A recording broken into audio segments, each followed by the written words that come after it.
नमस्कार, India voice पर स्वागत है आपका। मैं हूं आपके साथ प्रियंका मिश्रा। छत्तीसगढ़ में कांग्रेस की हार के बाद हार की जिम्मेदारी को लेकर पार्टी के नेताओं में बयानबाजी का दौर लगातार जारी है।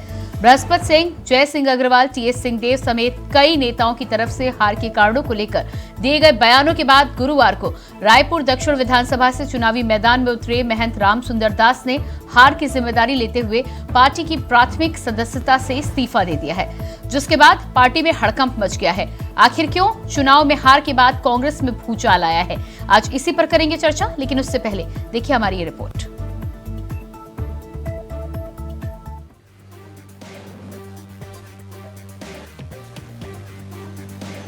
छत्तीसगढ़ में सत्ता से दूर क्या हुई कांग्रेस पार्टी की सत्ता से वनवास होते ही पार्टी में भूचाल आ गया। हार के बाद पार्टी में बयानबाजी का दौर शुरू हो गया है।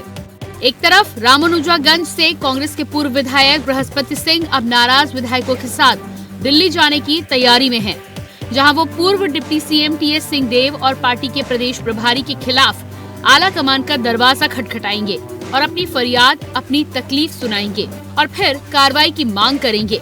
दरअसल इस चुनाव में टिकट न मिलने से नाराज पूर्व विधायक पूर्व डिप्टी सीएम पर टिकट कटवाने का आरोप लगा रहे हैं। उन्होंने कुछ वक्त पहले प्रदेश प्रभारी पर आरोप लगाया था कि वो टीएस सिंहदेव को हीरो की तरह प्रमोट करने की कोशिश कर रही हैं और इन्हीं दोनों नेताओं की लापरवाही के कारण कांग्रेस को हार का मुंह देखना पड़ा। तो वहीं दूसरी तरफ जय सिंह अग्रवाल ने प्रदेश प्रभारी पर कई गंभीर आरोप लगाए हैं। उन्होंने कहा है कि कोरबा सरकार और अधिकारियों ने विकास कार्यों को स्वीकृति नहीं दी, जिसके कारण वो अपने क्षेत्र में काम नहीं करवा पाए और हार गए। इस बयान के बाद कांग्रेस ने उनको कारण बताओ नोटिस जारी कर दिया है। तो वहीं अब गुरुवार को रायपुर दक्षिण से विधायक प्रत्याशी महंत रामसुंदर दास ने हार की जिम्मेदारी लेते हुए पार्टी की प्राथमिक सदस्यता से ही इस्तीफा दे दिया है। पार्टी में कुछ पदाधिकारियों और कार्यकर्ताओं द्वारा एक दूसरे के खिलाफ, किसी के पक्ष में तो किसी के ऊपर आरोप लगाकर बयानबाजी की जा रही है। पार्टी नेतृत्व ने इसको बड़ी गंभीरता से लिया है और कड़ा निर्देश जारी किया है कि इस प्रकार की कोई भी बयानबाजी सार्वजनिक रूप से की जाने वाली पार्टी अनुशासन के दायरे में आती है और ऐसे सभी लोगों के खिलाफ कड़ी से कड़ी अनुशासन की कार्रवाई की जाएगी। सभी से अपेक्षा की जाती है कि कोई किसी भी प्रकार का किसी के पक्ष में, किसी के खिलाफ में कोई भी आरोप प्रत्यारोप बयानबाजी न करें।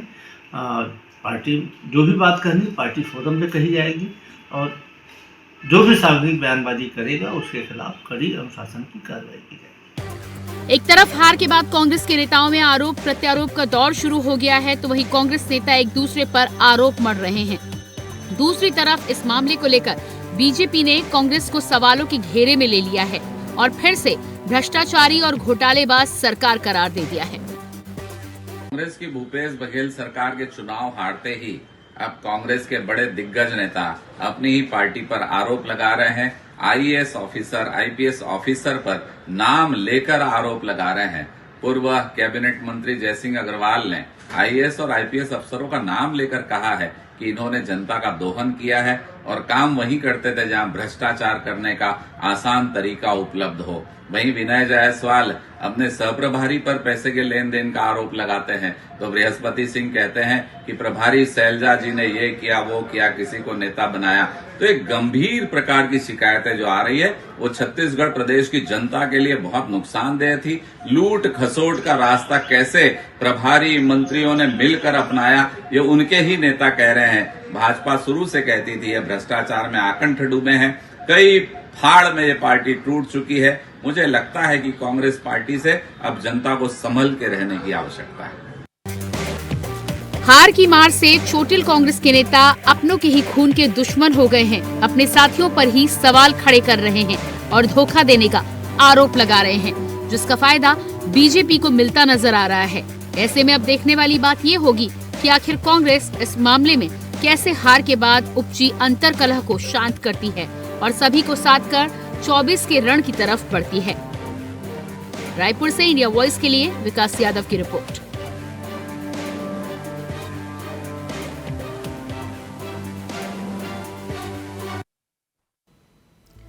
क्या 24 से पहले फिर एकजुट हो पाएंगे कांग्रेसी? हार का जिम्मेदार कौन? कांग्रेस प्रत्याशियों को किसने हरवाया?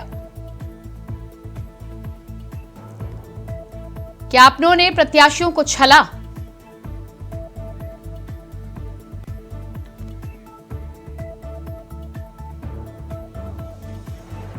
तो आज इसी विषय पर हम करेंगे चर्चा। हमारे साथ मेहमान जुड़ चुके हैं, गंगेश द्विवेदी जी वरिष्ठ पत्रकार जुड़ चुके हैं, इसके साथ ही साथ अनिल सिंह चौहान जी प्रवक्ता कांग्रेस से हमारे साथ जुड़ चुके हैं। अनिल सिंह जी, पहला सवाल तो आपसे ही है। जिस तरह से अब ये तमाम बयानबाजी का दौर सामने आ रहा है, इससे पहले जब आप लोगों से पूछा जाता था तो हमेशा यही निकल कर आता था कि कांग्रेस में तो बड़ा एका है और कांग्रेस में कुछ भी मनमुटाव नजर नहीं आ रहा है, तो फिर ये जो बयानबाजी है वो क्या है? देखिए प्रियंका जी, कांग्रेस में डेमोक्रेसी है, कांग्रेस में लोकतंत्र होने के कारण कोई भी व्यक्ति अपनी बात रख सकता है और ये आजादी दी गई है। लेकिन कांग्रेस भी इस आत्मावलोकन में लगी है और एक जो कहना चाहिए कि एक तलवार की धार की तरह अनुशासन होता है कि एक तरफ आपको अभिव्यक्ति की भी स्वतंत्रता है, एक तरफ आपको पार्टी का डिसिप्लिन भी फॉलो करना है। लेकिन कई बार ऐसा होता है, मानवीय स्वभाव है कि हार के बाद कुछ नेता अपने उस संयम को या उस बारीक लाइन को पार करके उस तरफ चले जाते हैं जहां अनुशासनहीनता होती है। पार्टी उन विषयों पे संज्ञान ले रही है और जो दोषी पाए जाएंगे उन पर कार्रवाई होगी। देखिए, और मैं ये मानता हूं कि ये जो हार जीत का अंतर है बहुत मामूली है, कुछ परसेंटेज से हुआ है। 35 सीटें हमको मिली है और एक बड़ा जनमत हमारे साथ है, हमको जनादेश विपक्ष की भूमिका का मिला है, तो हम बहुत कूल माइंड होकर और जनता के हित के लिए जितना हो सकेगा अधिकतम से अधिकतम प्रयास करेंगे। पहले जनता ने सरकार में बिठाया, हमने सरकार के रूप में काम किया, अब विपक्ष का आदेश हुआ है तो विपक्ष की भूमिका निभाएंगे और सरकार को अनिल सिंह जी, विपक्ष की भूमिका तो आपको निभानी ही होगी, लेकिन यदि एक या दो नेता इस तरह की बात कहें, आरोप लगाएं, तो ये माना जा सकता है कि किसी की व्यक्तिगत या निजी राय हो सकती है। लेकिन जब एक साथ पार्टी में एक गुट बनाकर आला कमान तक पहुंचने की बात आ रही है, उसके बावजूद भी आप ये कहें कि कहीं ना कहीं एक हार के बाद इस तरह की मानसिकता निकलकर सामने आती है, तो क्या एक बार फिर से पर्दा डालने की कोशिश नहीं हो रही है? क्योंकि इसी तरह के बयान चुनाव से पहले भी आते थे। देखिए प्रियंका जी, मेरा यह मानना है कि अगर कोई व्यक्ति हाईकमान से मिलना चाहता है, पार्टी नेतृत्व से मिलना चाहता है, तो इसमें कहीं कोई दिक्कत की बात नहीं है, उनको मिलने का मौका दिया जाना चाहिए और वो मिल रहे हैं, तो इसमें मैं नहीं समझता कि कहीं कोई दिक्कत है। सब ऊपर तक अपनी बात नहीं, वो केवल मिलना नहीं चाह रहे हैं ना अनिल सिंह जी, वो तो प्रदेश प्रभारी और डिप्टी सीएम की शिकायत लेकर मिलना चाह रहे हैं ना। बिल्कुल मिले। अगर देखिए किसी को कोई बात हाईकमान को कहनी है, मेरी शिकायत करनी है, शीर्ष नेतृत्व की शिकायत करनी है या कोई भी बात कहनी है, तो व्यक्ति आजाद है, क्यों नहीं कर सकता? बिल्कुल शिकायत कर सकता है, वो अधिकार है उसका, इसमें कहीं कोई दिक्कत की बात नहीं है। हो सकता है कि अगर किसी व्यक्ति को लगता है कि मेरे खिलाफ गलत अनुशासनात्मक कार्रवाई हो रही है, तो आप ऊपर तक बात रखिए अपनी। तो देखिए, जो लोकतंत्र का स्ट्रक्चर है, हम न्यायालयों में भी नहीं, आपके विधायकों का ये भी आरोप है कि विधायक विकास कार्यों के लिए उन्हें बजट समय पर पास नहीं कराया गया, उनके विकास कार्यों में उनके क्षेत्र में जो हो रहे थे उन्हें रोका गया, उन्हें उस तरह की स्वतंत्रता नहीं दी गई कि वो काम करके आगे बढ़ पाते। प्रियंका जी, ऐसे कौन से विधायक हैं? मैं तो अभी तक किसी विधायक का नहीं, एक विधायक के ऊपर तो अनिल सिंह जी कांग्रेस ने ही कारण बताओ नोटिस जारी कर दिया है। नहीं, देखिए ये सारे लोग पूर्व विधायक हैं, कोई इसमें अभी वर्तमान में विधायक नहीं है, मैं आपको बता दूं। दूसरी बात ये नहीं, वर्तमान में तो कैसे होंगे जब हार? अनिल सिंह जी, मैं पूर्व विधायक की ही बात कर रही हूँ, वर्तमान में तो हार जाएंगे तभी तो। जीत गए होते तो ये सवाल ही नहीं उठता ना। देखिए, या तो हार गए हैं या उनकी टिकट कटी है, और इस स्थिति में एक मानवीय स्वभाव है, कई बार व्यक्ति को लगता है कि मैं नहीं हारा भाई, संगठन में कमजोरियां थी इसलिए हारा, या इस तरह की चीजें हुई इसलिए हारा।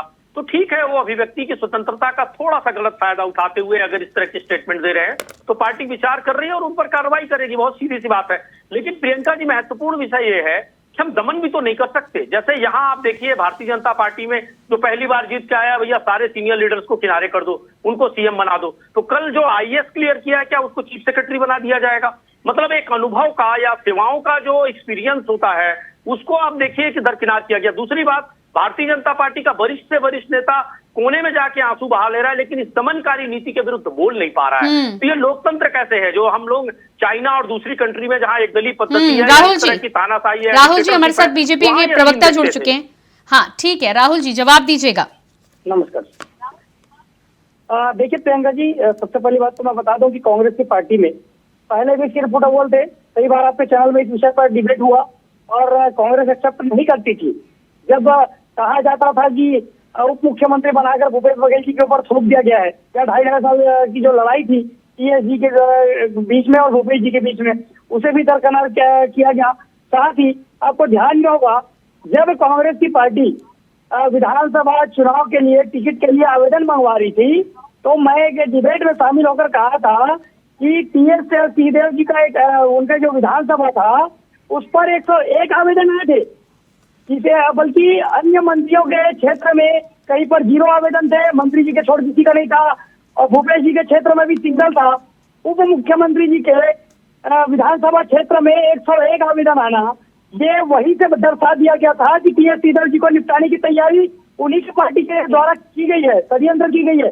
साथ ही मोहन मरकाम जी के द्वारा जिस प्रकार से नियुक्तियां की जाती थी, बल्कि प्रदेश अध्यक्ष की जब वो थे, अध्यक्ष की जवाबदारी होती है, उनका अधिकार होता है नियुक्ति करना, मगर केंद्र के द्वारा प्रदेश में महासचिव नियुक्त कर दिए जाते थे।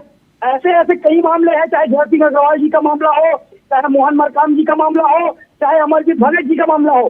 कांग्रेस पार्टी में जो डिस्प्यूट था, ये चुनाव के पहले भी दिखते थे, चुनाव के दरमियान भी दिखते थे, और अभी से कांग्रेस छोड़ो अभियान चालू हो गया है। नहीं, लेकिन राहुल जी, अनिल जी का कहना है कि उनके यहाँ तो कम से कम आला कमान से शिकायत कर सकते हैं, आपके यहाँ पर तो बड़े नेता कोने में जाकर आंसू बहा रहे हैं।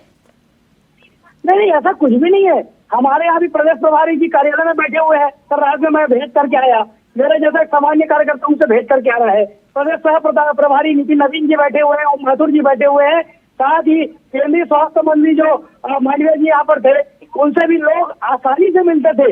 ऐसा कुछ भी नहीं है कि किसी को शिकायत हम नहीं कर सकते, दुख दर्द नहीं बांट सकते। जो समस्या है, हम प्रदेश प्रभारी, प्रदेश सह प्रभारी और जो हमारे चुनाव संयोजक थे, हर किसी से हम सामान्य रूप से मिलते हैं और मिल सकते हैं।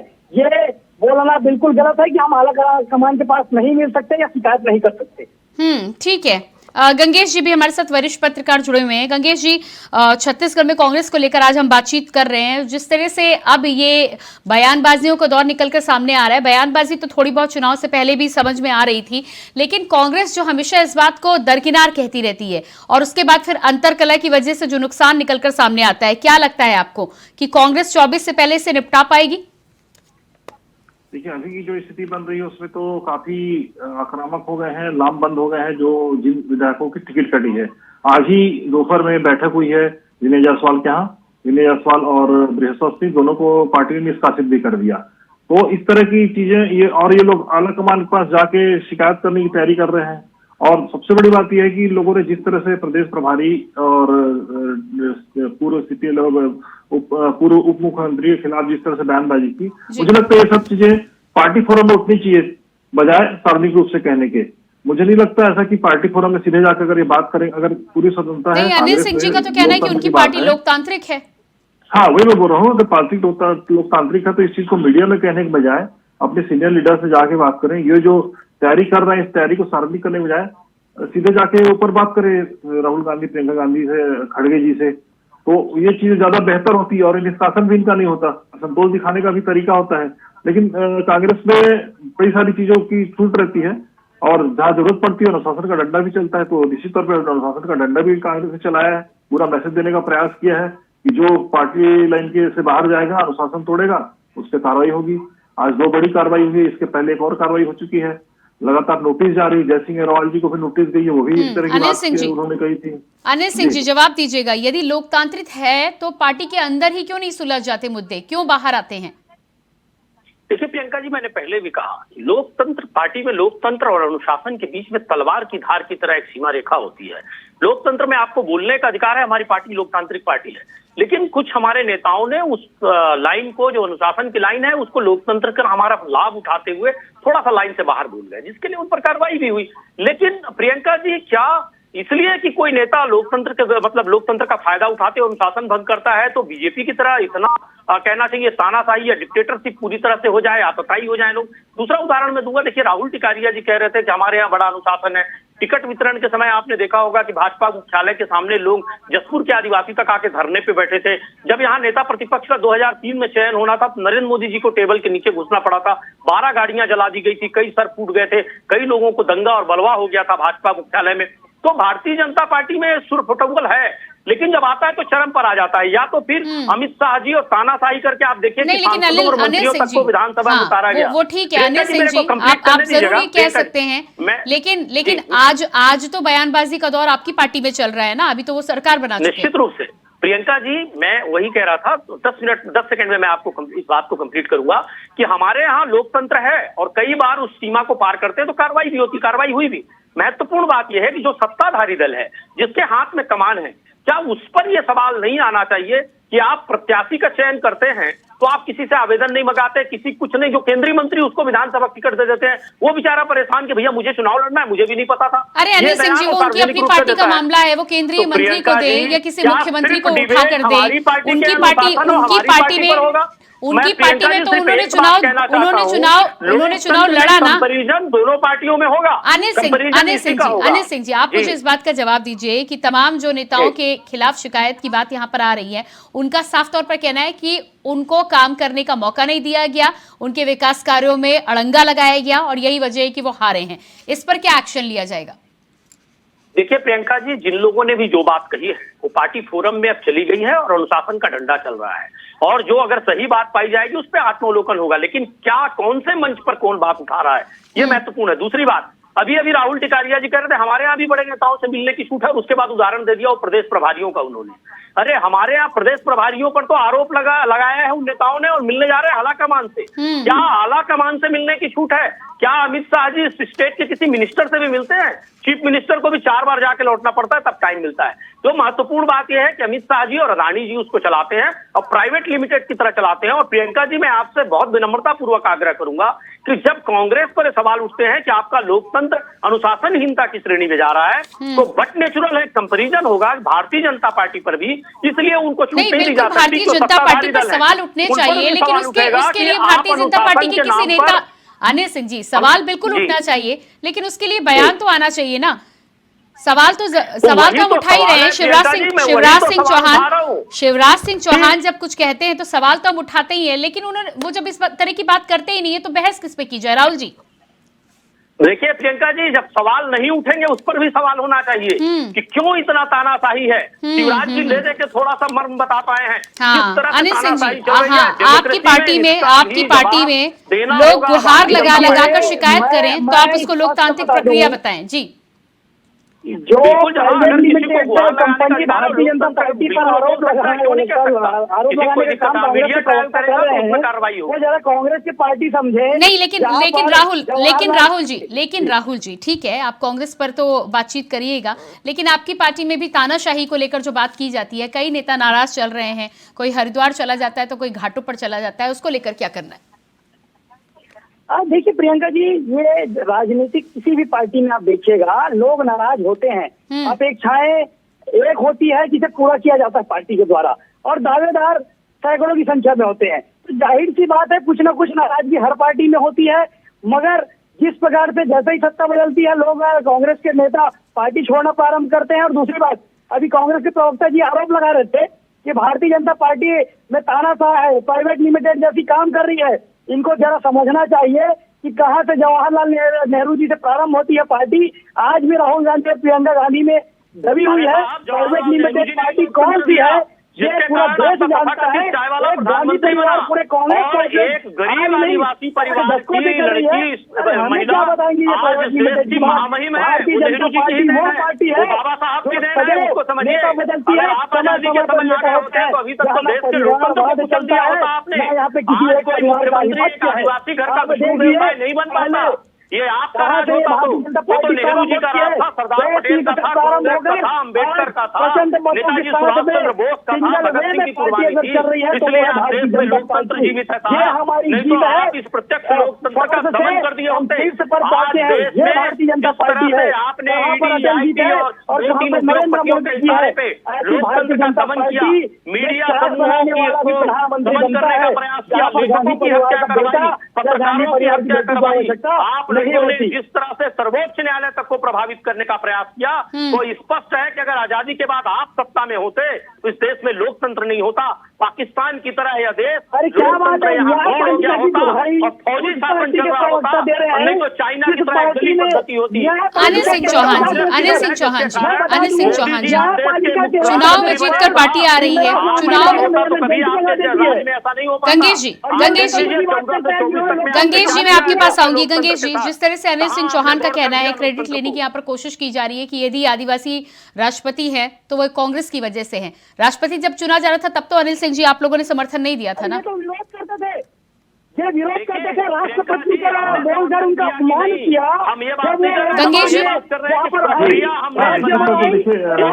कांग्रेस पार्टी ने किसी ने समर्थन नहीं दिया था। और राष्ट्रपति अगर महिला और आदिवासी महिला राष्ट्रपति बनती है तो निश्चित तौर पर ये हमारे देश के लिए गर्व की बात है। अच्छा, वहां ही नहीं, छत्तीसगढ़ में भी उस समय अनुसुईया जी यहाँ पर राज्यपाल बन के आई, तो कहीं ना कहीं अभी जो है भाजपा लगातार आदिवासियों को सपोर्ट कर रही है, उनको प्रमोट कर रही है। अभी छत्तीसगढ़ में पहली बार 20 साल में भाजपा ने आदिवासी मुख्यमंत्री बनाया है लंबे इंतजार के बाद। जबकि एक दौर ये भी था, जब डॉक्टर रमन सिंह का दौर था, उस समय आदिवासी मुख्यमंत्री की मांग करना यानी पार्टी से बाहर जाने का रास्ता अपना तलाश करना वाली स्थिति रहती थी। 2-3 नेता, बड़े नेता इस साल पार्टी भी छोड़ के चले गए, लेकिन ये समय की डिमांड को बाद में समझा गया और आदिवासियों को प्राथमिकता मिल रही है, तो इसमें अच्छी बात है। निश्चित तौर पर बहुत तेजी से विकास हुआ है, जिस तरह से आदिवासी समाज आगे आ रहा है। नहीं, लेकिन कांग्रेस का कहना है कि ये सब कुछ कांग्रेस की वजह से हुआ है, भारतीय जनता पार्टी होती तो लोकतंत्र ही ना रहता। देखिए, कांग्रेस ने शुरुआत में ही डॉक्टर भीमराव अम्बेडकर जी को संविधान सभा का अध्यक्ष बनाया, तो निश्चित तौर पर कांग्रेस ने भी शुरू से ही पिछड़े वर्ग को, छूत वर्ग माने जाने वाले व्यक्ति को, क्योंकि विद्वान थे इसलिए उनको टीम लीड करने दिया और पूरी टीम ने बैठकर बहुत अच्छा संविधान बनाया।